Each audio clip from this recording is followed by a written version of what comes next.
शाह शिव तू सावरणे सुख वस गुर मिल चज अचार सिख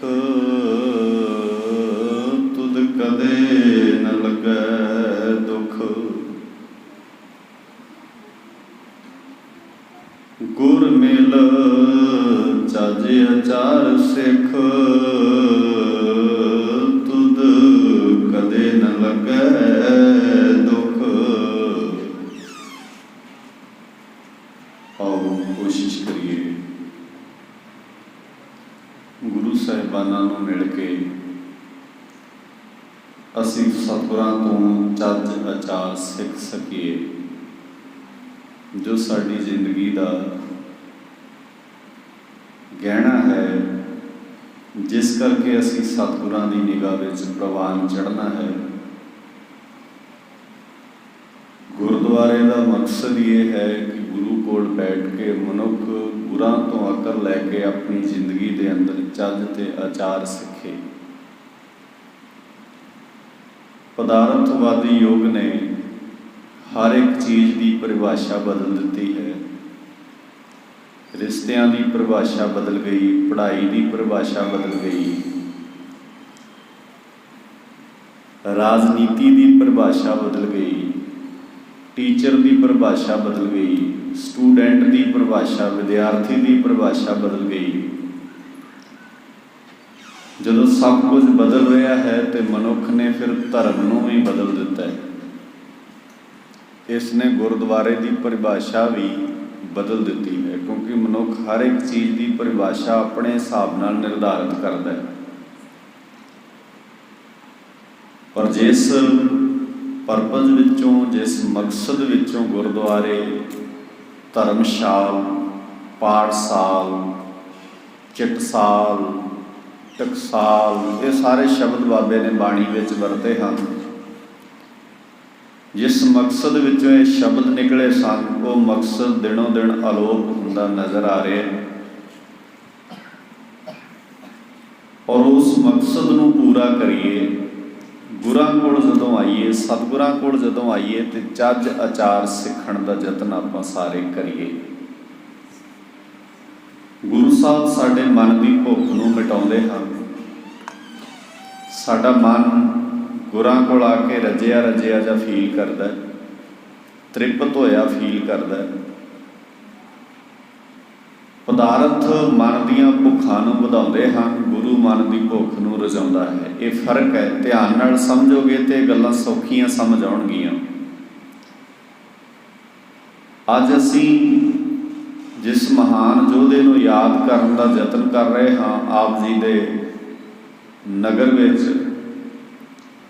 नौजवान वीरां ने उपराला किया है। तुसीं सारे सतसंगियां ने कोशिश की है कि असीं अपने वडेरियां की कोई बात गुरु की गोद में बह के पाईए। वो मन रजे होए दियां गल्लां हन, उन्हां दे मन तृप्त होए सन। तो 25-25 सालां की उम्र विच जिंदगी नूं जी गए तो सदा ही उन्होंने 25 साल दे रहना है। वो जवानी विच बजुर्ग सन और असी कई बार बजुर्गी विच भी नियाणे ही रहने हैं, जवान भी नहीं नियाणे ही रहने हैं। इस करके गुरु के प्यार वाले गुरु की गोद में सजिया करो, बैठिया करो। गुरु बाबे दीयां बातां, गुरु बाबे दीयां कहानियां नाल अपनी सुरत बिरत नूं जोड़न दा यतन करिया करो, तां जो असीं साहिबान की पावन पवित्र विचारधारा नूं समझ सकीए। मुढ़ला कर्म साडा जिहड़ा मुढ़ला असूल है साडा, मैं जिहड़ी बेनती करदा सी भी परिभाषा बदल दी, असीं डेफिनेशन चेंज कर दी है। गुरुद्वारे का मकसद गुरु की गल सुनना समझना ना रह के सिर्फ एक रौनक मेला जां गुरुद्वारा साडे किसी खास काम लई कदी कदी काम आउण वाला थां ते जां फिर अखीर ते असीं खाण पीण वाला कोई थां बना लिया। इहदे तो वध गुरुद्वारे दे मकसद मेरी कौम ने समझण विच गुस्ताखी कीती है। नहीं तो पंजाब की ये दशा नहीं होनी सी जो अज पंजाब की दशा है। असी जिम्मेवार हाँ सारे इस गल दे। तुसी वेखो कोई भी चीज़ पंजाब की साबित नहीं रह गई। तुसी किसी भी लड़ी नूं आरंभ कर लो तो किहड़ी चीज़ है जिहदे ते अज पंजाब के लोग भरोसा जता सकते हैं, विश्वास कॉन्फिडेंस लिया सकते हो। कोई रिश्ता नहीं छड्डिया असी, कोई थां नहीं छड्डिया जिथे असी स्वार्थ नूं फिट नहीं कर दिता। और इसे ही बीमारी ने हौली हौली गुरुद्वारा भी स्वार्थ का थां बना दिता है। असी सतगुरां तो अपने स्वार्थ पूरे कराउण लई आउंदे आ। असी गुरु साहब जी तो अकल लैके समाज नूं खूबसूरत बनाउण वाली गल छड्ड बैठे हाँ। मैं बड़ी बार बिने आप जी के नगर विच पहलां भी कीती है। बाबा नानक कल्ला ही तुरिया, कोई दूजा नहीं सी बाबे नानक नाल। और उन्हां दा साथी एक मरदाना नाल चल पिया, जिन्होंने भाई गुरदास जी ने लिखा है भी एक बाबा अकाल रूप दूजा रबाबी मरदाना। तो असी अजे तक ये गल्लां बड़े माण नाल सुणाउने हाँ कि साडे बाबे नानक ने भारत का नक्शा ही बदल दिता। इत्थों की सारी परिस्थिति बदल दी, सारी सिचुएशन ही चेंज कर दी। और कदों अज तो 550 साल पहला जदों ज्ञान नहीं सी, साइंस नहीं सी, टेक्नोलॉजी नहीं सी, साधन नहीं सन,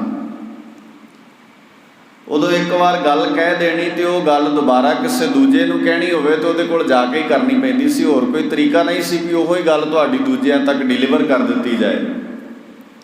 पर फिर भी धन गुरु नानक साहब पातशाह जी ने 1469 जन्म लैके तो 1539 सतगुरु जी इस संसार नूं, संसारिक दुनिया नूं अलविदा कह गए। पर दुनिया का नक्शा मेरे बाबे ने बदलिया। इत्थों के धार्मिक लोगों की सोच चेंज हुई। ठग भाई बने, राक्षस भाई बने, इत्थे शेर जानवर कुकर बने लोग भाई बन गए। माफ़ करियो मेरे शब्द कौड़े होण, शायद किसी नूं लग जाण। अज भाई राक्षस बन गए, अज सज्जन जानवर बन गए। अज हर रिश्ता ते हर एक थां असी करप्ट कर दी है। और ये जानना पैना है, तुहानूं सारिआं नूं समझना पैना है। जे गल्लां ध्यान नाल नहीं सोचोगे तो बहुत खता असी आने वाले समय विच खावांगे। वैसे तो पवित्रता किते रह नहीं गई। 4 लावां गुरु की गोद विच बह के मनुख लैंदा है, पर लावां दे मीनिंग नहीं समझदा। कॉन्ट्रैक्ट हुंदा है, उत्थे साइन हुंदे ने कि इन्ने लख लगना है, मैं लाउणा है, ये बदले चाह करना पैना है। जे मैं गलत होवां तो तुसीं दस सकदे हो। असीं कोई चीज़ भी पवित्र नहीं रहन दिंदी। असीं हर चीज़ का मुल पाया और माफ़ करियो असीं महाराज का भी मुल पाया, असीं गुरु साहब जी का भी मुल पाया। साडे धार्मिक बंदियां ने कहा है, सानूं दस्सिआ भी इन्ने क पैसे लगते हैं, महाराज तुहाडा हो जाता है कुछ दिनों वास्ते। जे मैं गलत होवां तो तुसीं दस सकदे हो। नहीं, ये धर्म नहीं सी। सो आओ गुरु बाबे तो चाजा चार सीखीए, अपने पुरखियां की बात रल मिल के आपां पाईए। अदब सहित सतगुरां की बाणी नूं सुणन का सुभाव बनाओ। बड़े प्यार नाल आप जी के नगर के बच्चियां ने गुरु जस कीर्तन किया है। और जिथे वो गुरु बाबे की बाणी का कीर्तन कर रहे सन, उत्थे आपां चंद घड़ियां इतिहास की बात और अपनी गुरु बाबे की विचार नूं रल मिल के समझना है। जे किसी वीर भरा नूं कोई गल समझ ना लगे, किसी मेरी भैन नूं कोई गल समझ विच ना आवे, समाप्ति तो बाद कुछ घड़ियां हमेशा आप जियां विच रहीदा है। तुसीं सवाल भी कर सकते हो, पुछ भी सकते हो, गल भी कर सकते हो। जे तुहाडे मन में कोई ख्याल आता है तो राय भी साझी कर सकते हो। ये सुभाव बनाइए, आपां एक दूजे नाल राय भी साझी करिया करिए। ਤੇ ਜੇ ਸਾਡਾ ਬਾਬਾ ਨਾਨਕ ਇਕੱਲਾ ਤੁਰ ਕੇ ਦੁਨੀਆ ਬਦਲ ਸਕਦਾ ਹੈ, ਤੇ ਜੇ ਬਾਬੇ ਨਾਨਕ ਦੇ ਸਾਰੇ ਪੁੱਤ ਰਲ ਕੇ ਤੁਰਨਗੇ ਤੇ ਦੁਨੀਆ ਬਦਲਣੀ ਸਾਡੇ ਵਾਸਤੇ ਬਹੁਤੀ ਕੋਈ ਔਖੀ ਨਹੀਂ ਹੈ। ਪਰ ਸਮੱਸਿਆ ਇਹ ਹੈ ਕਿ ਅਸੀਂ ਬਦਲਣਾ ਚਾਹੁੰਦੇ ਹੀ ਨਹੀਂ ਹਾਂ। ਸਾਨੂੰ ਡਰ ਲੱਗਦਾ ਹੈ। ਜਿਹੜਾ ਬੰਦਾ ਜਿਸ ਖਿੱਤੇ 'ਚ ਆਪਣੇ ਆਪ ਨੂੰ ਫਿੱਟ ਕਰ ਬੈਠਾ ਹੈ, ਉਹ ਸੋਚਦਾ ਇਹਦੇ ਤੋਂ ਦੁਨੀਆ ਬਦਲੇਗੀ ਤੇ ਸੰਸਾਰ ਦਾ ਪਤਾ ਨਹੀਂ ਕਿੱਡਾ ਕੁ ਵੱਡਾ ਨੁਕਸਾਨ ਹੋ ਜਾਣਾ। ਸੋ ਅਸੀਂ ਨਹੀਂ ਚਾਹੁੰਦੇ ਦੁਨੀਆ ਬਦਲ ਜਾਏ, ਕਿਉਂਕਿ ਜਿਹੜੇ ਬੰਦੇ ਨੂੰ ਮਿਲਾਵਟ ਵਾਲੀਆਂ ਚੀਜ਼ਾਂ ਖਾਣ ਦੀ ਆਦਤ ਹੋ ਜਾਏ ਨਾ, ਉਹ ਓਰੀਜਨੈਲਿਟੀ ਨਾਲ ਬਿਮਾਰ ਹੁੰਦਾ। ਜਿਹੜੇ ਬੰਦਿਆਂ ਨੂੰ ਮਿਲਾਵਟ ਵਾਲੀਆਂ ਚੀਜ਼ਾਂ ਦੀ ਆਦਤ ਪੈ ਜਾਏ ਨਾ, ਤੁਸੀਂ ਆਮ ਇੱਕ ਸੰਸਾਰਿਕ ਐਗਜ਼ਾਮਪਲ ਹੈ ਤੁਹਾਡੇ ਸਾਹਮਣੇ, ਜਿਹੜੇ ਬੰਦੇ ਦਾ ਮਿਹਦਾ ਮਿਲਾਵਟ ਵਾਲੀਆਂ ਚੀਜ਼ਾਂ ਨਾਲ ਕਮਜ਼ੋਰ ਹੋ ਜਾਏ, ਉਹ ਓਰੀਜਨਲ ਚੀਜ਼ ਪਚਾ ਨਹੀਂ ਸਕਦਾ। ਤੇ ਉਹਨੂੰ ਡਾਕਟਰ ਫਿਰ ਰਾਏ ਦਿੰਦੇ ਨੇ ਵੀ ਇਹਨੂੰ ਓਰੀਜਨਲ ਚੀਜ਼ ਨਾ ਖਾਣ ਦਿਓ ਕੋਈ, ਕਿਉਂਕਿ ਇਹ ਆਦਤ ਇਹਦੀ ਬਣ ਗਈ ਹੈ, ਇਹਨੇ ਡੁਪਲੀਕੇਟ ਨਾਲ ਹੀ ਜੀਣਾ ਹੈ। ਭਾਵੇਂ ਇਹਦੀ ਜ਼ਿੰਦਗੀ ਥੋੜ੍ਹੀ ਹੋਵੇ, ਸਮਾਂ ਥੋੜ੍ਹਾ ਹੋਵੇ, ਸਫ਼ਰ ਥੋੜ੍ਹਾ ਜ਼ਿੰਦਗੀ 'ਚ ਕਰੇ, ਭਾਰ ਥੋੜ੍ਹਾ ਚੁੱਕ ਸਕੇ, ਪਰ ਇਹਨੇ ਜੀਣਾ ਡੁਪਲੀਕੇਟ ਨਾਲ ਹੀ। ਓਰੀਜਨਲ ਦਾ ਹਾਜ਼ਮਾ ਨਹੀਂ ਬਣਨਾ ਇਹਦਾ। ਅਸੀਂ ਇਸੇ ਕਰਕੇ ਹੌਲੀ ਹੌਲੀ ਧਰਮ ਦੇ ਅੰਦਰ ਵੀ ਓਰੀਜਨੈਲਿਟੀ ਨੂੰ ਖਤਮ ਕਰਕੇ ਡੁਪਲੀਕੇਟ ਚੀਜ਼ਾਂ ਪੈਦਾ ਕਰਨੀਆਂ ਚਾਹੁੰਦੇ ਹਾਂ, ਤਾਂ ਕਿ ਸਾਡਾ ਗੁਜ਼ਾਰਾ ਡੁਪਲੀਕੇਟ ਨਾਲ ਹੀ ਹੋ ਜਾਏ, ਓਰੀਜਨਲ ਦਾ ਵਾਸਤਾ ਹੀ ਨਾ ਪਵੇ ਸਾਡੇ ਨਾਲ।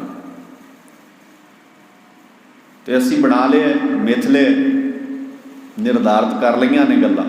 ਗੁਰੂ ਮਿਹਰ ਕਰੇ, ਆਓ ਤਿਆਰ ਨਾਲ, ਬਿਰਤੀ ਨਾਲ ਸਾਂਝ ਬਣਾਉਂਦੇ ਹਾਂ ਸਤਿਗੁਰਾਂ ਦੀ ਬਾਣੀ ਨਾਲ।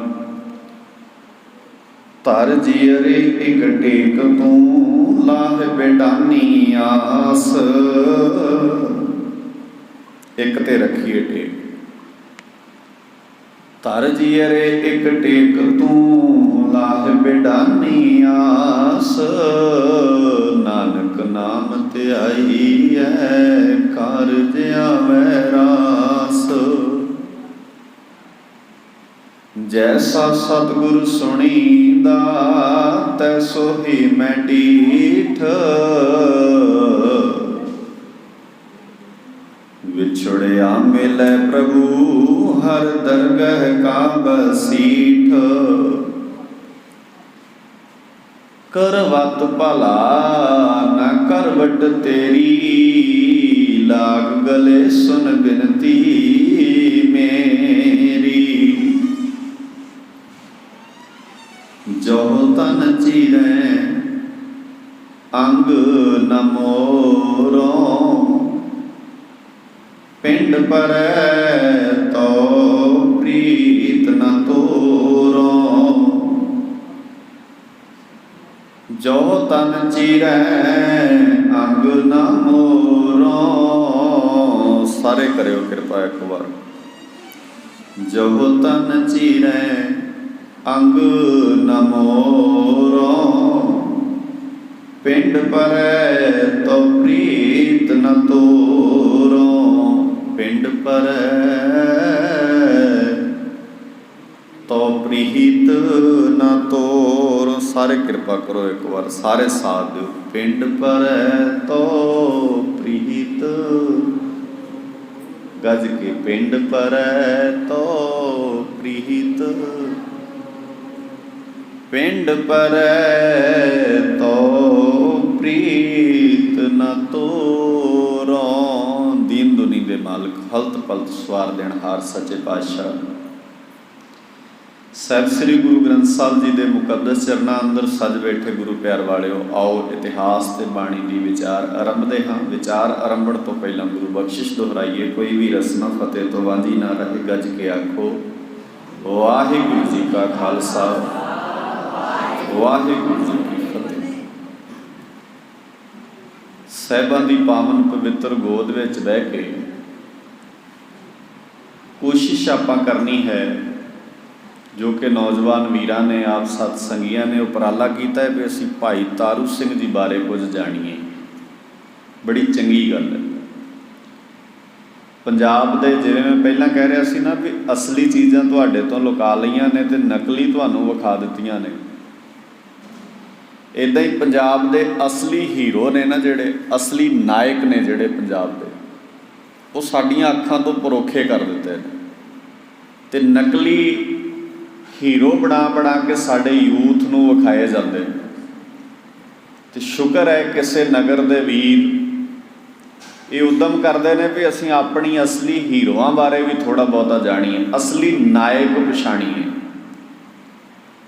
और सच्चाई ये है, जे पंजाब दे लोकां ने असली नायकां नूं जाणिया हुंदा ते अज साडी पंजाब दी जवानी दे जिहड़े नकली नायकां वाले किरदार बने ने ना, वो बनने नहीं सन। ये तुसीं सारे ही जानदे हो, अज साडी पंजाब दी जवानी दे जिहड़े किरदार ने ना, वो असली नायकां वाले नहीं हैं, वो नकली हीरोआं वाले ने। ਉਹਦਾ कारण है भी ਜਿਹੜੇ असली नायक ने ना, ਉਹਨਾਂ ਤੇ चर्चा नहीं हुई, ਉਹਨਾਂ ਤੇ डिस्कशन नहीं हुई, ਉਹਨਾਂ ਤੇ संवाद नहीं रचाया, ਉਹਨਾਂ ਦੀ ਗੱਲ नहीं ਕੀਤੀ ਗਈ ਪਿੰਡਾਂ ਵਿੱਚ।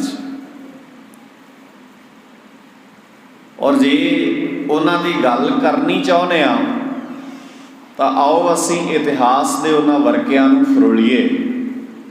1710 ਵਿੱਚ ਬੰਦਾ ਸਿੰਘ ਬਹਾਦਰ ਦਾ ਪੰਜਾਬ ਦੀ ਧਰਤੀ ਤੇ ਪਹਿਲਾ ਸਿੱਖ ਰਾਜ ਸਥਾਪਿਤ ਹੁੰਦਾ ਹੈ। ਕੁਝ ਗੱਲਾਂ ਧਿਆਨ 'ਚ ਰੱਖਿਓ। 1710 1708 ਵਿੱਚ ਕਲਗੀਧਰ ਪਾਤਸ਼ਾਹ ਜੀ ਜੋਤੀ ਜੋਤ ਸਮਾਉਂਦੇ ਨੇ ਨਾਂਦੇੜ ਦੀ ਧਰਤੀ ਤੇ। 1710 ਵਿੱਚ ਬੰਦਾ ਸਿੰਘ ਬਹਾਦਰ ਦਾ ਪੰਜਾਬ ਦੀ ਧਰਤੀ ਤੇ ਪਹਿਲਾ ਸਿੱਖ ਰਾਜ ਸਥਾਪਿਤ ਹੁੰਦਾ ਹੈ।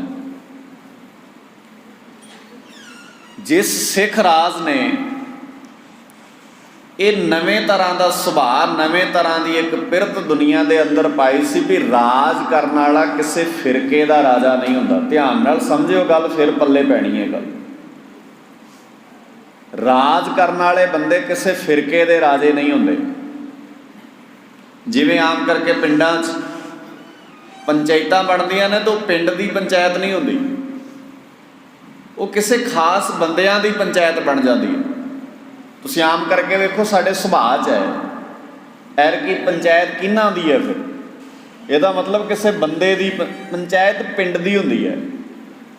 हुण कोई वीर ये ना कहो भी राजनीति की गल, क्योंकि गुरु नानक दा घर राज ते धर्म तो बिना चल ही नहीं सकता। ये ध्यान नाल समझनी है गल। असी राज की गल नूं समझिया नहीं, इस करके साडे सिर ते राजे इदां दे मड़ दिते ने भी 8-8 महीने हो गए ने अपनी गल मनाउण लई 600-600 बंदा कतल करा लिया असी, क्योंकि असी गौर ही नहीं कीता ध्यान नाल। सानू की लोड़ है? 70-70 साल दे बजुर्ग बंदे 8-8 महीनिਆਂ दे दिल्ली दीयां बरूहां मल्ली बैठे ने। वेला नहीं उन्हां दा सड़कां दे कंढिਆਂ ते बहण वाला। ਉਹ ਬਜ਼ੁਰਗ ਬਾਪੂ ਨੇ ਜਿਨ੍ਹਾਂ ਨੂੰ ਘਰ ਪੋਤੇ ਪੋਤਰੇ ਉਹਨਾਂ ਦੇ ਪੁੱਤ ਕਹਿੰਦੇ ਸੀ ਬਾਪੂ ਤੂੰ ਬਾਜ਼ਾਰ ਨਹੀਂ ਜਾਣਾ ਇਕੱਲੇ। ਉਹਨਾਂ ਠੰਡ ਵੀ ਪਿੰਡੇ ਤੇ ਹੰਡਾਈ ਤੇ ਰੱਜ ਕੇ ਗਰਮੀ ਵੀ ਪਿੰਡੇ ਤੇ ਹੰਡਾਈ, ਤੇ ਅੱਜ ਗੋਡੇ ਗੋਡੇ ਪਾਣੀ ਭਰਿਆ ਉਹਨਾਂ ਦੇ ਟੈਂਟਾਂ ਦੇ ਆਲੇ ਦੁਆਲੇ, ਉਹ ਵੀ ਆਪਣੇ ਪਿੰਡੇ ਤੇ ਹੰਡਾ ਰਹੇ ਨੇ। ਕਿਉਂ ਹੰਡਾ ਰਹੇ ਨੇ? ਕਿਉਂਕਿ ਅਸੀਂ ਗੱਲ नहीं ਕੀਤੀ। साढ़े अंदर एक हौवा बहा दिता गया, एक दहशत पैदा कर दी गई। ते जे कीती ते करप्ट बंदियां दी गल कीती, असी भैड़े बंदियां दी गल कीती, असी माड़े बंदियां दी गल कीती। ध्यान नाल समझियो कुछ गल्लां। 1710 विच बंदा सिंह बहादुर दा राज स्थापित हुंदा है। 1708 विच कलगीधर पातशाह जी ज्योति जोत समाउंदे ने ते पहली बार दुनिया के नक्शे ते राज करने वाले ने यह ऐलानिया कहा सी भी राजा किसी फिरके का, किसी मजहब का, किसी बिरादरी का नहीं हुंदा, राजा लोकां दा हुंदा। ते महाराजा बन के बंदा सिंह बहादुर दुनिया के लोगों तो पूजा प्रतिष्ठा कराउण नहीं लग गया। उन्हें राज की परिभाषा बदली, राज की डेफिनेशन चेंज की। ते पहली बार होया सी दुनिया के किसी नक्शे ते सिखां दे राज हुंदिया मुसलमान वीरां ने भी सुख दा साह लिया, हिंदू वीरां ने भी सुख दा साह लिया, क्योंकि मुगल सल्तनत का कहर टुट रहा सी उस वेले भारत की धरती ते। मुगल हकूमत के कहर नाल ये भारत कुरला रहा सी, जिवें अज कुरला रहा है। फर्क नहीं पिया बहुता कोई, बंदे ही बदलते हैं, फेस ही चेंज होंदे ने, चेहरे ही बदलते हैं, नीयतां जिहड़ियां ने ना, नीयत है जिहड़ी वो थोड़ी बदलती है। सो सतगुरु गरीब निवास सच्चे पातशाह जी ने एग्जाम्पल सैट कर दी भी राजा किसी फिरके का नहीं होता। हुण एक बेनती ध्यान नाल समझियो, पहला सी तुहाडे धर्म की गल तो खतरा, इस करके कोई कहंदा सी ये झूठ की दुकान है। जदों गुरु अर्जन साहब जी की शहादत होई सी ना, तो की कहा गया सी भला भी ये झूठ की दुकान है। ये अज तक भी इदां ही है, जिहड़े खुद झूठे होंदे ने ना, वो इस डर तो भी साडा झूठ फड़िया ना जाए, सच्चे बारे बहुत रौला पाउंदे ने भी ये झूठा है, इहदियां गल्लां च ना आ जाओ। ये हमेशा तो चलदा है। ते जहांगीर कहंदा सी ये झूठ की दुकान है। सतगुरु जी शहादत का जाम पींदे ने। अज धर्म की गल करन वालियां ने राज स्थापित कर लिया। मीरी पीरी की गल तो गुरु घर में शुरू हुई सी, राज स्थापित हो गया। तो जदों राज स्थापित किया गया तो राज ने, धर्म ने भी ये परिभाषा दी सी साडे ने। मैं पहला कहा सी धर्म की डेफिनेशन भी बदली है तो गुरुद्वारियां की डेफिनेशन भी बदली। असी गुरुद्वारे मत्था टेकण वाले ने एक नूं धर्मी कही जाने, एक नूं अधर्मी कही जाने। अजीब गल है। पंजाब दियां बरूहां ते शब्द कित्थों आया भी ये धर्मी है तो यह अधर्मी है? किहने दिता यह शब्द? सोचियो ध्यान नाल। वक्त नहीं मेरे को, मैं इस बन्ने डिटेल नाल बह के घंटियां बद्धी चर्चा हो सकती है इस गल ते, पर आप अपने समय में रहना है। तो मैं एक विशा आरंभना है तुहाडे नाल, भाई तारू सिंह ते कुछ गल करनी है, पर उहदे तो पहलां तुहानूं वो सारियां परिस्थितियां तो जाणू होना पैना है भी सारे हालात किस तरह के सन, सारी सिचुएशन किस तरह की सी। भाई तारू सिंह का नाम ते माता पिता का नाम याद कर लेना, इतिहास याद करना नहीं हुंदा। वो मिल जाता है बड़ियां थावां ते लिखे। सारे हालात वेखणे हुंदे ने। हुण पहलां ते तुसीं धर्म की यह परिभाषा दी भी खत्तरी ब्राह्मण शूद वैश्य उपदेश चौं वर्णा को साझा। इक्को ही ग्रंथ है दुनिया जिहड़ा अज तक दुहाइयां दिंदा है भी मनुखता का धर्म, मनुख नूं मनुख दे काम आउणा हुंदा है, इहदे तो वड्डा कोई धर्म नहीं हुंदा। समझ लियो गल ध्यान नाल। बाणी च महाराज सच्चे पातशाह ने कहा जे मनुख विचों मनुखता मुक जाए ना, तो उहदे च ते पशु च कोई फर्क नहीं हुंदा, वो जानवर ही हुंदा। ईवन महाराज ने बाणी च कहा जानवर भी उहदे नालों सियाणा हुंदा। जिस बंदे अंदरों इंसानियत खत्म हो जाए, जिस बंदे नूं बंदा बंदा ना दसे, जिन्हों रिश्ता रिश्ता ना समझ आवे, जिन्हों इज्जत ते इज्जत विच समझ ना लगे, वो पशु नालों भी गया गुजरिया हुंदा। महाराज ने बाणी शब्द वरते ने। महाराज सच्चे पातशाह जी कहते पशु मिले चंगियाइयां, तेरे नालों पशु चंगा है। इहो जे बंदे नालों पशु चंगा है जिहड़ा खड़ खावे, खांदे नहीं बहुता चंगा। खुराक उन्हां दी की हुंदी है? घाह फूस ही खुराक हुंदी है पशुआं दी, पर पवित्र अमृत वर्गा दुध दिंदे ने। इस करके तेरे नालों तो कई गुणा चंगे ने घट्टो घट। उन्हां दा सिक्ख्या केंद्र कोई नहीं, किसी यूनीवर्सिटी च पशु पढ़न नहीं जाता, कोई विद्यालय नहीं बनया पशु का। पशु नूं कोई खास तरह की ट्रेनिंग नहीं दी जाती, पर तुसी फीलिंग वेखो पशुआं की कदी तो तुहानूं एहसास होएगा बंदियां नालों वध वफादारी निभाउंदा है पशु कई बार। मेरे दातार सच्चे पातशाह जी ने कहा भी धर्म का मतलब ही तुसी सुखमनी साहब का पाठ साडे पंजाब के लोगों ने बहुत याद किया। सानू लगभग जबानी सुखमनी साहब आउंदा है, तो सुखमनी साहब च महाराज ने कहा सगल धर्म में श्रेष्ठ धर्म। महाराज केड़ा? सानू जवाब दिओ। तुसी ये तो कह दिता है भी श्रेष्ठ धर्म है एक सारिया धर्मां नालों, तो वह केड़ा है? तो महाराज कहते सगल धर्म में श्रेष्ठ धर्म हर को नाम जप। गज के बोलो जी, हर को नाम जप निर्मल कर्म, हरि का नाम जप के जिदन साडे काम निर्मल हो गए,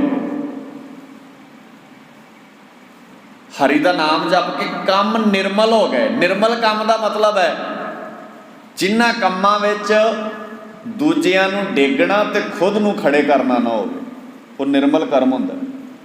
वो हल वाहुणा भी हो सकता है, वो मैडिकल स्टोर ते बह के दवाई देना भी हो सकता है, वो रिक्शा चलाउणा भी हो सकता है, वो अपनी रसोई विच रोटियां पकाउणा भी हो सकता है, वो मेरे वर्गे बंदे दा स्टेज ते माइक ते बोलना भी हो सकता है, वो किसी दा गुरु की चाकरी करना भी हो सकता है। जिहदे कर्म विच निर्मलता आ जाए, इहदे वर्गा दुनिया ते कोई धर्म नहीं है। एक बेनती होर करनी है तुहाडे चरणां 'च, कर्म ते धर्म दो चीज़ां नहीं हैं। कर्म ते धर्म दो चीज़ां नहीं हैं, इक्को ही है। कर्म ही धर्म है। असी धर्म अड कर लिया ते कर्म अड कर लिया। इसे करके बंदा महीने 'च एक दिन धर्मी हुंदा है ते 29 दिन काम करदा है, ते काम धर्म वाले नहीं करता। दुनिया 'च दुख किस गल दा है, तकलीफ काहदी है? तकलीफ इस गल दी है भी जो 29 दिन करता है ना, उहदे ते एक दिन पड़दा पाउंदा।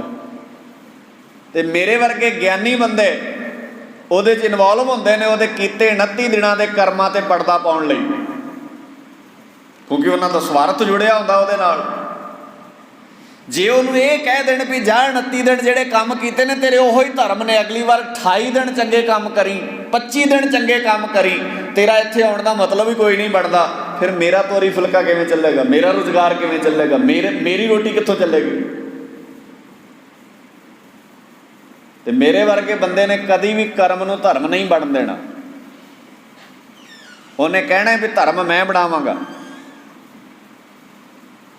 सतगुरु सच्चे पातशाह जी की बाणी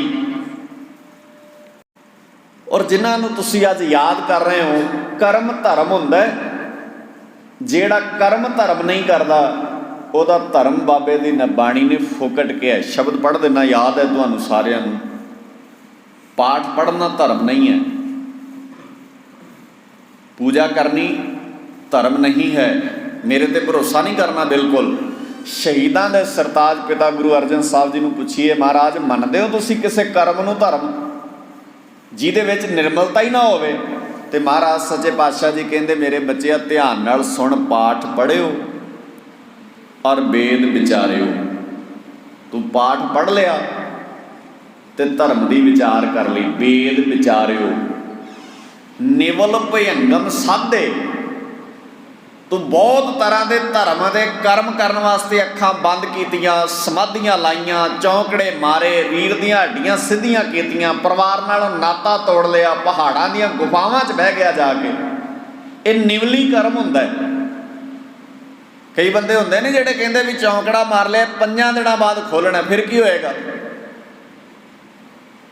गल तो यह है भी जे अकल आ गई तो फिर हो सकता है गुरुद्वारे इदां ही बैठे आ जाए, नहीं आनी तो चौंकड़े भावें जिन्ने मर्जी मार लो। सतगुरु गरीब निवास सच्चे पातशाह जी ने बड़े प्यारे शब्द वरते। महाराज कहते निवल भयंगम साधे, साध के वेखे मैं निवली कर्म, पर मुसीबत यह है 5 जना स्यों संग न छुटकियो। 5 ने तो खड़ा ही नहीं छड्डिया, ये तो नाल ही रहे, ये तो दूर ही नहीं गए। सगों की होया, अधिक अहंबुद वाधे, मड़ा जा काम किया तो हंकार इन्ना सिर ते चुक लिया भी दूजे बंदे नूं बंदा ही नहीं मिथ्या। इंसान नूं इंसान ही मिथण लई तैयार नहीं आस। किसी की उम्र घट होवे असीं कहने तैनूं बड़ी अकल है, कल जमे। कोई पढ़िया घट होवे मेरे नालों तो असीं कहने तैनूं बड़ी समझ है, मेरे जिन्ना पढ़ पहला। किड्डी अजीब गल है भी असीं समाज विच गल ही नहीं करन देनी चाहुंदे किसी नूं। जे किसी दे मेरी जिन्नी अमीरी नहीं है तो असीं कहने जा काम कर, मैनूं सलाहां देगा, मेरे मुकाबले ते हैगा तूं। किड्डी अजीब गल है। इस हिसाब नाल ते रविदास जी की गल ही नहीं सी सुननी किसी ने, बेचारे जुत्तियां गन्नण वाले दी। ਇਹੋ ਹੀ ਤੇ ਭੇਦਭਾਵ ਮਿਟਾਏ ਸੀ ਬਾਬੇ ਦੀ, ਇਹੋ ਹੀ ਅੱਜ ਵੀ ਫਿਰ ਇਦਾਂ ਹੀ ਨੇ। ਫਰਕ ਕੀ ਹੈ? 21ਵੀਂ ਸਦੀ 'ਚ ਵੀ ਗਰੀਬੀ ਤੇ ਅਮੀਰੀ ਦਾ ਪਾੜਾ ਹੈ, 21ਵੀਂ ਸਦੀ 'ਚ ਵੀ ਜਾਤ ਗੋਤ ਮਜ਼ਹਬ ਬਿਰਾਦਰੀ ਦਾ ਪਾੜਾ ਹੈ। 21ਵੀਂ ਸਦੀ 'ਚ ਪੜ੍ਹਿਆ, ਉਦਾਹਰਣ ਦਿੰਦਾ ਇੱਕ, ਬੇੜੀ ਤੇ ਬੈਠਾ ਕੋਈ ਗਿਆਨੀ ਜਾ ਰਿਹਾ ਸੀ, ਗਿਆਨਵਾਨ ਬੰਦਾ ਜਿਹਦੇ ਕੋਲ ਅਕਲ ਜ਼ਿਆਦਾ ਸੀ। ਉਹ ਬੇੜੀ ਚਲਾਉਣ ਵਾਲੇ ਨੂੰ ਪੁੱਛਦਾ, ਕਹਿੰਦਾ ਤੈਨੂੰ ਫਾਰਸੀ ਆਉਂਦੀ ਹੈ? ਉਹ ਕਹਿੰਦਾ ਨਹੀਂ ਆਉਂਦੀ। ਕਹਿੰਦਾ ਤੇਰੀ ਅੱਧੀ ਜ਼ਿੰਦਗੀ ਗਈ, 25% ਤੇਰੀ ਜ਼ਿੰਦਗੀ। ਜਿਹਨੂੰ ਫਾਰਸੀ ਨਹੀਂ ਆਉਂਦੀ ਉਹਦੀ ਕਾਹਦੀ ਜ਼ਿੰਦਗੀ ਹੈ? 25% ਤੇਰੀ ਜ਼ਿੰਦਗੀ ਗਈ, ਤੈਨੂੰ ਤੇ ਫਾਰਸੀ ਨਹੀਂ ਆਉਂਦੀ। ਥੋੜ੍ਹੀ ਜਿਹੀ ਬੇੜੀ ਅੱਗੇ ਲੰਘੀ ਤੇ ਬੇੜੀ ਚਲਾਉਣ ਵਾਲੇ ਮਲਾਹ ਨੂੰ ਫਿਰ ਪੁੱਛਦਾ, ਕਹਿੰਦਾ ਤੈਨੂੰ ਸੰਸਕ੍ਰਿਤੀ ਆਉਂਦੀ ਹੈ? ਕਹਿੰਦਾ ਨਹੀਂ ਆਉਂਦੀ। ਕਹਿੰਦਾ 25 ਹੋਰ ਗਈ, 25 ਬਚੀ ਹੈ ਤੇਰੀ, 50 ਬਚੀ ਹੈ ਤੇਰੀ। ਹੁਣ ਥੋੜ੍ਹੀ ਜਿਹੀ ਬੇੜੀ ਹੋਰ ਅੱਗੇ ਗਈ ਤੇ ਕਹਿੰਦਾ ਤੈਨੂੰ ਦੇਵ ਬਾਣੀ ਆਉਂਦੀ ਹੈ? ਕਹਿੰਦਾ ਨਹੀਂ ਮੈਨੂੰ ਤਾਂ ਨਹੀਂ ਆਉਂਦੀ। ਕਹਿੰਦਾ ਤੇਰੀ 25 ਹੋਰ ਗਈ, 75% ਤੇਰੀ ਜ਼ਿੰਦਗੀ ਗਈ, 25 ਬਚੀ ਹੈ ਤੇਰੀ, ਤੂੰ ਕਾਹਦਾ ਬੰਦਾ ਹੈ? 75% ਜ਼ਿੰਦਗੀ ਤਾਂ ਤੇਰੀ ਗਈ ਸਮਝ। ਅਜੇ ਬੇੜੀ ਥੋੜ੍ਹੀ ਜਿਹੀ ਅੱਗੇ ਤੁਰੀ ਸੀ ਤੇ ਪਾਣੀ 'ਚ ਭੁਚਾਲ ਆਇਆ ਤੇ ਮਲਾਹ ਨੇ ਪੁੱਛਿਆ ਵੀ ਤਰਨਾ ਆਉਂਦਾ? ਕਹਿੰਦਾ ਨਹੀਂ ਆਉਂਦਾ। ਕਹਿੰਦਾ ਫਿਰ ਸਾਰੀ ਗਈ, ਮੇਰੀ ਤਾਂ 25 ਬਚੀ ਹੈ ਨਾ, ਮੈਨੂੰ ਤਰਨਾ ਆਉਂਦਾ, ਮੈਂ ਬਾਹਰ ਜਾ ਕੇ ਦੇਵਬਾਣੀ ਵੀ ਸਿੱਖ ਲੈਣੀ ਹੈ, ਸੰਸਕ੍ਰਿਤੀ ਵੀ ਸਿੱਖ ਲੂੰ ਤੇ ਫਾਰਸੀ ਵੀ ਸਿੱਖ ਲੂੰ, ਇੱਕ ਅੱਧੀ ਰਹਿ ਗਈ ਤੇ ਉਹ ਵੀ ਦੱਸ ਦੇ ਸਿੱਖ ਲੂੰ। ਪਰ ਮਿੱਤਰਾ ਤੇਰੀ ਤਾਂ ਨਹੀਂ ਬਚੀ, ਹੁਣ ਤੇਰੀ ਸਾਰੀ ਗਈ। ਕਾਹਦਾ ਹੰਕਾਰ ਚੁੱਕੀ ਫਿਰਦੇ ਆ ਸਿਰਾਂ ਤੇ? ਰਲ ਕੇ ਬੈਠੀਏ, ਗੱਲ ਕਰੀਏ, ਮਸਲਿਆਂ ਨੂੰ ਵਿਚਾਰੀਏ।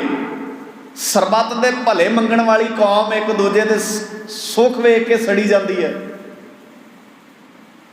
ਕਾਹਦੇ ਦਾਅਵੇ ਨੇ ਸਾਡੇ ਸਰਬੱਤ ਦਾ ਭਲਾ, ਸਰਬੱਤ ਦਾ ਭਲਾ? ਕੂ ਕੂ ਕੇ ਸਪੀਕਰਾਂ 'ਚ ਅਸੀਂ ਪਿੰਡਾਂ ਦੇ ਲੋਕਾਂ ਦੇ ਕੰਨ ਪਾੜਨੇ ਲਏ ਨੇ। ਅੰਦਰ ਹੈ ਹੀ ਨਹੀਂ ਸਰਬੱਤ ਦਾ ਭਲਾ। ਤੇ ਜਿੱਦਣ ਸਾਡੇ ਅੰਦਰ ਸਰਬੱਤ ਦਾ ਭਲਾ ਆ ਗਿਆ, ਉਦੋਂ ਦੁਨੀਆ 'ਚ ਕੋਈ ਤੁਹਾਡੇ ਨਾਲ ਦਾ ਪੈਦਾ ਨਹੀਂ ਹੋਇਆ। ਇਹ ਦਾਅਵਾ ਹੈ, ਗੁਰੂ ਦੀ ਗੋਦ 'ਚ ਬਹਿ ਕੇ ਮੈਂ ਦਾਅਵਾ ਕਰ ਰਿਹਾ, ਜਿੱਦਣ ਤੁਸੀਂ ਸਰਬੱਤ ਦਾ ਭਲਾ ਮੰਗਣ ਵਾਲੇ ਹੋ ਗਏ ਤੇ ਕਰਨ ਜੋਗੇ ਹੋ ਗਏ। ਹੈਗੀਆਂ ਨੇ ਸਾਡੀ ਕੌਮ 'ਚ ਕੁਆਲਿਟੀਆਂ, ਇਹ ਨਹੀਂ ਵੀ ਖਤਮ ਹੋ ਗਏ। ਬੀਜ ਨਹੀਂ ਨਾਸ ਹੁੰਦਾ ਕਿਸੇ ਵੀ ਚੀਜ਼ ਦਾ, ਹੈਗੀਆਂ ਨੇ, ਪਰ ਵੱਡੇ ਪੱਧਰ ਤੇ ਚੰਦ ਬੰਦਿਆਂ 'ਚ ਨੇ। ਜਿੱਦਣ ਆਕਸੀਜਨ ਬਲੈਕ ਮਿਲਦੀ ਸੀ ਨਾ, ਸਿੱਖ ਲੰਗਰ ਲਾ ਰਹੇ ਸੀ ਉਹਦੇ। ਇਹਦਾ ਮਤਲਬ ਪਈ ਆ ਨਾ ਸਾਡੇ ਦਿਮਾਗ 'ਚ ਕਿਤੇ ਨਾ ਕਿਤੇ। ਬੀਜ ਨਹੀਂ ਨਾਸ਼ ਹੁੰਦਾ ਕਦੇ ਵੀ ਕਿਸੇ ਚੀਜ਼ ਦਾ, ਅੱਜ ਵੀ ਰਹਿਣੀ ਹੈ ਔਰ ਸਦੀਆਂ ਤੱਕ। ਕਿਉਂਕਿ ਪੰਜਾਬ ਜੀਂਦਾ ਗੁਰਾਂ ਦੇ ਨਾਂ ਤੇ। ਗੁਰਾਂ ਵਾਲੀਆਂ ਇਹ ਗੱਲਾਂ ਪੰਜਾਬ 'ਚੋਂ ਮੁੱਕ ਹੀ ਨਹੀਂ ਸਕਦੀਆਂ। ਪਰ ਇਹ ਹੈਗੀਆਂ ਨੇ 2-4%। ਜੇ ਕਿਤੇ 90% ਇਹ ਗੱਲਾਂ ਸਾਡੇ ਸਮਾਜ ਵਿੱਚ ਆ ਜਾਣ ਵੀ ਜਿਹੜਾ ਲੋੜਵੰਦ ਹੈ ਉਹਦੇ ਨਾਲ ਖਲੋ ਜਾਓ ਬਸ। ਜਿਹੜਾ ਵੀ ਲੋੜਵੰਦ ਹੈ, ਉਹਦੀ ਕੋਈ ਜਾਤ ਨਹੀਂ, ਕੋਈ ਬਿਰਾਦਰੀ ਨਹੀਂ, ਕੋਈ ਮਜ਼ਹਬ ਨਹੀਂ। ਮੈਨੂੰ ਕੋਈ ਵੀ ਪਿਛਲੇ ਦਿਨੀ ਕਹਿੰਦੇ ਸੀ ਸਿੱਖ ਬਾਕੀਆਂ ਨੂੰ ਖਵਾਈ ਜਾਂਦੇ ਨੇ, ਸਿੱਖ ਤਾਂ ਭੁੱਖਾ ਮਰ ਰਿਹਾ। ਮੈਂ ਕਿਹਾ ਬਸ ਕੁਆਲਿਟੀ ਇਹ ਹੈ ਸਿੱਖ ਅੰਦਰ ਸੱਚੇ ਪਾਤਸ਼ਾਹ ਜੀ ਨੇ ਪਾਈ, ਕੁਝ ਗੁਣਵੱਤਾ ਰਹਿਣੀ ਹੈ ਤੁਹਾਡੀ। ਜੇ ਸਿੱਖ ਵੀ ਇੱਦਾਂ ਸੋਚਣ ਲੱਗ ਜਾਏ ਵੀ ਮੇਰਾ ਤੇ ਬਗਾਨਾ, ਫਿਰ ਸਿੱਖ ਨਹੀਂ ਨਾ ਰਹਿ ਜਾਣਾ। ਉਹ ਫਿਰ ਸਿੱਖ ਕਿੱਥੇ ਰਹਿ ਜਾਏਗਾ? ਹਾਂ, ਸਾਨੂੰ ਆਪਣਿਆਂ ਦੀ ਬਾਂਹ ਵੀ ਫੜਨੀ ਚਾਹੀਦੀ ਹੈ, ਇਹਦੇ ਨਾਲ ਕਹੋ ਹੋਰ ਅੱਗੇ ਤੋਂ ਅੱਗੇ ਫੜਨੀ ਚਾਹੀਦੀ ਹੈ। ਸਾਨੂੰ ਇੱਕ ਦੂਜੇ ਦੀ ਮਦਦ ਵਿੱਚ ਖਲੋਣਾ ਚਾਹੀਦਾ ਹੈ, ਸਾਨੂੰ ਇੱਕ ਦੂਜੇ ਦੇ ਹੈਲਪ ਵਿੱਚ ਆਉਣਾ ਚਾਹੀਦਾ ਹੈ। ਸਾਨੂੰ ਉਹਦੀ ਜਾਤ ਬਿਰਾਦਰੀ ਮਜ਼ਹਬ। ਔਰ ਇੱਕ ਚੀਜ਼ ਹੋਰ ਕਹਾਂ, ਅਸੀਂ ਤੀਜੇ ਪਿੰਡ ਜਾ ਕੇ ਤੇ ਕਿਸੇ ਦਾ ਭਲਾ ਕਰ ਸਕਦੇ ਹਾਂ, ਪਰ ਆਪਣੇ ਪਿੰਡ ਨਹੀਂ ਕਿਸੇ ਦਾ ਭਲਾ ਕਰ ਸਕਦੇ। ਸਵਾਲ ਹੀ ਪੈਦਾ ਨਹੀਂ ਹੁੰਦਾ। ਤੇ ਆਪਣੇ ਕਰਨ ਵੀ ਨਹੀਂ ਦੇਣਾ ਕਿਸੇ ਨੂੰ। ਸਾਨੂੰ ਕੋਈ ਪੁੱਛੇ ਨਾ ਵੀ ਮੈਂ ਕੁਝ ਭਲਾ ਕਰਨਾ ਚਾਹੁੰਦਾ, ਦੱਸੋ ਕਿ ਕਹਿੰਦੇ ਫਲਾਣੇ ਪਿੰਡ ਕਰਦੀ, ਸਾਡੇ ਨਾ ਕਰੀ। ਸਾਡੇ ਤੇ ਵੱਢਣ ਵਾਲੇ ਹੀ ਨੇ ਸਾਰੇ, ਕਿਉਂਕਿ ਨਫ਼ਰਤਾਂ ਆਪਣੀਆਂ ਨੇ। ਸਾਡੇ ਜ਼ਹਿਰ ਆਪਣਾ ਤੇ ਕੱਢਣਾ ਹੈ ਅਸੀਂ ਕਿਸੇ ਨਾ ਕਿਸੇ ਥਾਂ ਤੇ। ਤੇ ਜਿਹੜਾ ਕੋਈ ਪਿੰਡ ਦੇ ਭਲੇ ਬਾਰੇ ਸੋਚੇਗਾ, ਅਸੀਂ ਪ੍ਰੋਪੋਗੰਡਾ ਕਰਨਾ ਉਹਦੇ ਬਾਰੇ। ਫਿਰ ਅਸੀਂ ਸਲਾਹਾਂ ਕਰਨੀਆਂ ਨੇ ਵੀ ਇਹ ਕਿਉਂ ਸੋਚਦਾ ਜਦੋਂ ਆਪਾਂ ਨਹੀਂ ਸੋਚਦੇ। कि प्यारिओ 1710 ਵਿੱਚ ਬੰਦਾ ਸਿੰਘ ਬਹਾਦਰ ਨੇ ਰਾਜ ਸਥਾਪਿਤ ਕਰਕੇ ਦੱਸਤਾ ਸੀ ਵੀ ਰਾਜਾ ਕਿਸੇ ਇੱਕ ਫਿਰਕੇ ਦਾ ਨਹੀਂ ਹੁੰਦਾ। ਜੋ ਬਾਬੇ ਨਾਨਕ ਦੀ ਬਾਣੀ ਨੇ ਕਿਹਾ ਸੀ ਧਰਮ ਕਿਸੇ ਦੇ ਪਿਓ ਦਾ ਨਹੀਂ ਹੁੰਦਾ। ਇਸ ਬਾਬੇ ਨੇ ਬਾਣੀ 'ਚ ਲਿਖਿਆ। ਭਗਤ ਰਵਿਦਾਸ ਜੀ ਨੂੰ ਲੋਕ ਕਹਿੰਦੇ ਰੱਬ ਸਾਡਾ ਹੈ। ਕਹਿੰਦੇ ਸਨ ਉਹਨਾਂ ਵੇਲਿਆਂ 'ਚ ਵੀ ਕਿਹੜੇ ਲੋਕ ਹੋਣੇ ਅੱਜ ਵਰਗੇ ਹੋਣੇ ਨੇ ਨਾ ਜਿਹੜੇ ਕਹਿੰਦੇ ਹੋਣੇ ਤੈਨੂੰ ਨਹੀਂ ਇੱਥੇ ਬੈਠ ਦੇਣਾ, ਤੇਰੇ ਨਾਲ ਨਹੀਂ ਗੱਲ ਕਰਨ ਦੇਣੀ, ਤੈਨੂੰ ਨਹੀਂ ਧਰਮ ਸਮਝਣ ਦੇਣਾ, ਤੂੰ ਨਹੀਂ ਬਾਣੀ ਪੜ੍ਹਨੀ, ਇਹਨੇ ਨਹੀਂ ਬਾਣੀ ਪੜ੍ਹਨੀ, ਇਹਨੇ ਨਹੀਂ ਮੱਥਾ ਇੱਦਾਂ ਦੇ ਹੋਣੇ ਹੀ ਨੇ। ਉਹਨਾਂ ਸਮਿਆਂ 'ਚ ਵੀ ਸਨ। ਭਗਤ ਰਵਿਦਾਸ ਜੀ ਨੂੰ ਕਹਿੰਦੇ ਤੂੰ ਜੁੱਤੀਆਂ ਗੰਢਿਆ ਕਰ, ਤੇਰਾ ਮਸਲਾ ਨਹੀਂ ਰੱਬ ਦਾ ਨਾਂ ਲੈਣਾ, ਤੈਨੂੰ ਕੀ ਪਤਾ ਰੱਬ ਦਾ ਨਾਂ ਕਿਵੇਂ ਲਈਦਾ। ਤੇ ਭਗਤ ਰਵਿਦਾਸ ਜੀ ਨੇ ਕਿੱਡਾ ਕੁ ਯੋਧਾ ਹੋਣਾ, ਉਹ ਕਿੱਡਾ ਕੁ ਸੂਰਮਾ ਹੋਏਗਾ। ਉਹਨੇ ਹਿੱਕ ਤੇ ਹੱਥ ਮਾਰ ਕੇ ਕਿਹਾ ਆਪਨ ਬਾਪੇ ਨਾ ਹੀ ਕਿਸੀ ਕੋ ਭਾਵਨ ਕੋ ਹਰ ਰਾਜਾ। ਤੇਰੇ ਪਿਓ ਦਾ ਨਹੀਂ ਰੱਬ, ਤੂੰ ਐਗਰੀਮੈਂਟ ਨਹੀਂ ਕੀਤਾ ਰੱਬ ਦਾ, ਕੋਈ ਠੇਕਾ ਨਹੀਂ ਚੁੱਕਿਆ ਤੂੰ ਰੱਬ ਦਾ, ਉਹ ਸਾਰਿਆਂ ਦਾ। ਜਿਵੇਂ ਪੰਥ ਅੱਜ ਕੁਝ ਕੁ ਬੰਦਿਆਂ ਦਾ, ਧਰਮ ਕੁਝ ਕੁ ਬੰਦਿਆਂ ਦਾ, ਬਾਕੀ ਬੰਦਿਆਂ ਨੂੰ ਤਾਂ ਲਾਗੇ ਹੀ ਨਹੀਂ ਰਾਜਨੀਤੀ ਕੁਝ ਕੁ ਬੰਦਿਆਂ ਦੀ ਹੈ। ਜੇ ਸਾਰੇ ਬੰਦੇ ਇੱਦਾਂ ਸੋਚਣ ਲੱਗ ਜਾਣ ਤੇ ਆਪਾਂ ਉਸੇ ਵੇਲੇ ਗਲ ਪੈ ਜਾਂਦੇ ਹਾਂ, ਲੈ ਰਾਜਨੀਤੀ ਦੀਆਂ ਗੱਲਾਂ ਕਰਦੇ ਨੇ। ਕਿਉਂ ਬਈ ਸਾਨੂੰ ਹੱਕ ਨਹੀਂ ਹੈ ਰਾਜਨੀਤੀ ਦੀਆਂ ਗੱਲਾਂ ਕਰਨ ਦਾ। ਅਸੀਂ ਤੁਹਾਡੀਆਂ ਰੈਲੀਆਂ 'ਚ ਬਹਿ ਕੇ ਜਿੰਦਾਬਾਦ ਮੁਰਦਾਬਾਦ ਦੇ ਨਾਅਰੇ ਕਰਨ ਲਈ ਜੰਮੇ ਆ। ਸਾਨੂੰ ਵੀ ਹੱਕ ਹੈ, ਗੱਲ ਕਰ ਸਕਦੇ ਹਾਂ। ਅਸੀਂ ਵੀ ਪੰਜਾਬ ਦੇ ਜੰਮੇ ਜਾਏ ਆ। ਹਾਂ, ਨਿੱਜ ਜਿੱਦਣ ਸਾਡੇ 'ਚ ਭਾਰੀ ਹੋਇਆ ਉਦੋਂ ਸਾਡੇ ਸਾਹਮਣੇ ਸਵਾਲ ਕਰਿਓ ਵੀ ਤੁਸੀਂ ਆਪਣੇ ਨਿੱਜ ਲਈ ਕੋਈ ਗੱਲ ਕਰਦੇ ਹੋ। ਨਿੱਜ ਨਹੀਂ ਆਉਣ ਦਿਆਂਗੇ ਜ਼ਿੰਦਗੀ 'ਚ ਕਦੇ, ਨਾ ਆਉਣ ਦਿੱਤਾ ਨਾ ਆਏਗਾ। ਨਿੱਜ ਨਹੀਂ, ਨਿੱਜ ਤੋਂ ਉੱਪਰ ਉੱਠ ਕੇ। ਤੇ ਜਦੋਂ ਕੋਈ ਨਿੱਜ ਤੋਂ ਉੱਪਰ ਉੱਠ ਕੇ ਇਹ ਗੱਲ ਕਰਨ ਵਾਲਾ ਪੈਦਾ ਹੋ ਗਿਆ ਵੀ ਰਾਜਾ ਕਿਸੇ ਫਿਰਕੇ ਦਾ, ਕਿਸੇ ਕੌਮ ਦਾ, ਕਿਸੇ ਬਿਰਾਦਰੀ ਦਾ ਨਹੀਂ ਹੁੰਦਾ, ਉਸ ਵੇਲੇ ਦੁਨੀਆ ਦੇ ਲੋਕਾਂ ਨੇ ਸਮਝ ਲਿਆ ਵੀ ਜੇ ਇਹਨਾਂ ਵਾਲਾ ਧਰਮ ਲੋਕਾਂ ਨੂੰ ਸਮਝ ਆਇਆ ਤੇ ਤੁਹਾਡੇ ਵੱਡੇ ਵੱਡੇ ਧਨੰਤਰ ਧਰਮੀ ਬੰਦੇ ਇਹਨਾਂ ਦੇ ਪੈਰਾਂ 'ਚ ਡਿੱਗੇ ਨੇ। ਤੁਸੀਂ ਹੁਸ਼ਿਆਰਪੁਰ ਦੀ ਬੈਲਟ 'ਚ ਬੈਠੇ ਹੋ, ਭਾਈ ਤਿਲਕਾ, ਤੁਹਾਨੂੰ ਨਾਮ ਯਾਦ ਆ ਗਿਆ ਹੋਏਗਾ, ਭਾਈ ਮੰਝ, ਭਾਈ ਭਗੀਰਥ ਵਰਗੇ ਬੰਦੇ, ਇਹ ਸਭ ਇਸ ਇਲਾਕੇ ਦੇ ਸਨ। ਗੁਰੂ ਨਾਨਕ ਦੀ ਸਿੱਖੀ ਸਮਝ ਆਈ, ਇਹਨਾਂ ਨੇ ਸਭ ਕੁਝ ਛੱਡ ਛਡਾ ਕੇ ਸਿੱਖੀ ਨੂੰ ਗ੍ਰਹਿਣ ਕਰ ਲਿਆ। ਬਥੇਰਿਆਂ ਨੇ ਕਿਹਾ ਭਾਈ ਤਿਲਕੇ ਦੇ ਕੋਲ ਆਪ ਚੱਲ ਕੇ ਆਇਆ ਜੋਗੀ ਵੀ ਮੇਰੇ ਕੋਲ ਆ, ਤੈਨੂੰ ਸਵਰਗ ਦਿੰਨੇ ਆ। ਕਹਿੰਦਾ ਮੈਨੂੰ ਨਹੀਂ ਚਾਹੀਦਾ, ਮੈਂ ਕੀ ਲੈਣਾ ਤੇਰੇ ਸਵਰਗ ਤੋਂ। ਤੇ ਸਾਨੂੰ ਕੋਈ ਮਾੜਾ ਜਿਹਾ ਕਵੇ ਅਸੀਂ ਉਸੇ ਵੇਲੇ ਤੁਰ ਪੈਂਦੇ ਹਾਂ ਵੀ ਚਲੋ ਫਲਾਣੇ ਥਾਂ 'ਤੇ ਨਾਮ ਹੀ ਜਪਾਉਣਾ ਉਹਨਾਂ ਨੂੰ, ਤੇ ਆਪਣੇ ਪਿੰਡ ਹੀ ਬਹਿ ਕੇ ਜਪ ਲਓ ਨਾਮ, ਕੀ ਸਮੱਸਿਆ। ਪਿੰਡ ਦੇ ਲੋਕ ਹੀ ਇਕੱਠੇ ਹੋ ਜਾਇਆ ਕਰੋ, ਇੱਦਾਂ ਗੁਰਦੁਆਰੇ ਬਹਿ ਜਾਇਆ ਕਰੋ, ਨਾਮ ਜਪ ਲਓ, ਇੱਥੇ ਨਹੀਂ ਜਪਿਆ ਜਾਂਦਾ। ਪਰ ਗੱਡੀ 'ਚ ਬਹਾ ਕੇ ਕੋਈ ਖੜੇਗਾ, ਕਹਿਣਗੇ ਫ੍ਰੀ ਜਾਣੀ ਹੈ ਗੱਡੀ, ਬਸ ਠੀਕ ਹੈ ਸਾਨੂੰ ਤਾਂ ਫ੍ਰੀ ਚਾਹੀਦਾ, ਫਿਰ ਭਾਵੇਂ ਖੂਹ 'ਚ ਹੀ ਸੁੱਟ ਦਿਓ ਸਾਨੂੰ ਖੜ ਕੇ, ਕਿਤੇ ਲੈਵਲ ਫ੍ਰੀ ਦਾ ਲਾ ਦਿਓ ਬਸ। ਉਹ ਨਹੀਂ ਭਾਈ ਫ੍ਰੀ ਸਾਨੂੰ ਨਹੀਂ ਚਾਹੀਦੀਆਂ, ਫ੍ਰੀ ਵਾਲੀਆਂ ਚੀਜ਼ਾਂ ਸਾਨੂੰ ਚਾਹੀਦੀਆਂ, ਲੋੜੀਂਦੀਆਂ ਚੀਜ਼ਾਂ। ਸਾਨੂੰ ਸਮਝਣ ਦਿਓ ਸਾਰਿਆਂ ਮਸਲਿਆਂ ਨੂੰ, ਸਾਡੇ ਯੂਥ ਨੂੰ ਅੱਗੇ ਲੱਗਣ ਦਿਓ, ਸਾਡੇ ਬੱਚਿਆਂ ਨੂੰ ਜਾਣਨ ਦਿਓ ਕਹਾਣੀਆਂ ਨੂੰ, ਪਰ ਨਹੀਂ ਸਮਝਣ ਦੇਣਾ ਉਹਨਾਂ ਨੇ।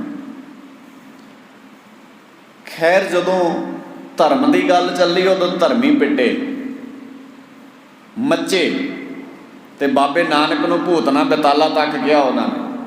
ਜਦੋਂ ਬਾਬੇ ਨੇ ਰਾਜ ਭਾਗ ਦੀ ਗੱਲ ਆਰੰਭ ਕਰ ਲਈ ਉਦੋਂ ਰਾਜਨੀਤਿਕ ਪਰੇਸ਼ਾਨ ਹੋਏ। 1710 ਪੂਰਾ ਭਾਰਤ, ਉਸ ਵੇਲੇ ਅਫਗਾਨ ਵੀ ਇਹਦਾ ਹਿੱਸਾ ਸੀ ਜਦੋਂ ਦੀ ਮੈਂ ਗੱਲ ਕਰ ਰਿਹਾ, ਕਿਉਂਕਿ ਅਫਗਾਨ ਤੇ ਭਾਰਤ ਦੋਵਾਂ ਥਾਵਾਂ ਤੇ ਮੁਗਲ ਸਲਤਨਤ ਸੀ ਉਸ ਵੇਲੇ, ਇੱਕੋ ਹੀ ਬਾਦਸ਼ਾਹ ਸੀ। ਉਹਨੇ ਅੱਡੀ ਚੋਟੀ ਦਾ ਜ਼ੋਰ ਲਾ ਲਿਆ, ਸਾਰੀ ਦੁਨੀਆ ਇੱਕ ਬੰਨੇ, ਇਹਨਾਂ ਬੰਦਿਆਂ ਦੇ ਸਿਰ ਕੁਚਲਣੇ ਚਾਹੀਦੇ ਨੇ। ਕੱਲ ਤੱਕ ਧਰਮ ਤੇ ਗੱਲਾਂ ਕਰਦੇ ਸੀ, ਅੱਜ ਰਾਜੇ ਬਣ ਬੈਠੇ ਨੇ। ਤੇ ਜਿੱਦਾਂ ਦਾ ਰਾਜ ਇਹ ਚਲਾ ਰਹੇ ਨੇ ਨਾ, ਜੇ ਇਹ ਰਾਜ ਦਾ ਮਾਡਲ, ਜੇ ਇਹ ਰਾਜ ਦੀ ਉਦਾਹਰਣ ਐਗਜ਼ਾਮਪਲ ਸਮਾਜ ਦੇ ਸਾਹਮਣੇ ਆ ਗਈ ਤੇ ਇਹਨਾਂ ਨੇ ਦੁਨੀਆ ਦੇ ਅੰਦਰ ਲੋਕਾਂ ਨੇ ਆਪ ਆਪਣੇ ਇਲਾਕੇ ਦੀ ਰਿਆਇਆ ਇਹਨਾਂ ਨੂੰ ਸੌਂਪ ਦੇਣੀ ਹੈ ਵੀ ਇੱਦਾਂ ਦਾ ਰਾਜ ਸਾਡਾ ਵੀ ਬਣਾ ਕੇ ਦਿਓ। ਕਿਸਾਨੀ ਅੰਦੋਲਨ ਚੱਲਿਆ ਸੀ ਨਾ, ਜਦੋਂ ਸਾਡੇ ਬਾਰੇ ਗੱਲਾਂ ਕਰਦੇ ਸੀ ਲੋਕ, ਤੇ ਉੱਥੇ ਕਿੰਨੇ ਹਿੰਦੂ ਵੀਰ ਆਣ ਕੇ ਸਟੇਟਮੈਂਟਾਂ ਦਿੰਦੇ ਸੀ।